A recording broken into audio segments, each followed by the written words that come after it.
अंधेरीच्या राजाच्या दर्शनाला येणाऱ्या भक्तांसाठी मंडळ समितीने यंदा सुद्धा ड्रेस कोड म्हणजे वेश संहिता जाहीर केली आहे। हाफ पॅन्ट आणि शॉर्ट स्कर्ट परिधान करून येणाऱ्या भाविकांना अंधेरीच्या राजाचं दर्शन घेता येणार नाही असं समितीने म्हटलंय। हाफ पॅन्ट आणि स्कर्ट परिधान करून येणाऱ्या महिला आणि पुरुषांसाठी गणपती मंडपाजवळ लुंगी आणि फुल पॅन्टची व्यवस्था करण्यात येणार आहे।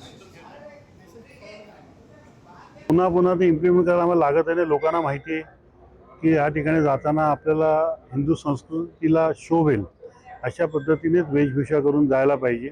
पाश्चात्य जी वेशभूषा असते ती आपण ह्या संस्कृतीमध्ये थोडं अवॉइड करण्याचा प्रयत्न करतो। आपल्या पुढच्या पिढीला सुद्धा कळलं पाहिजे।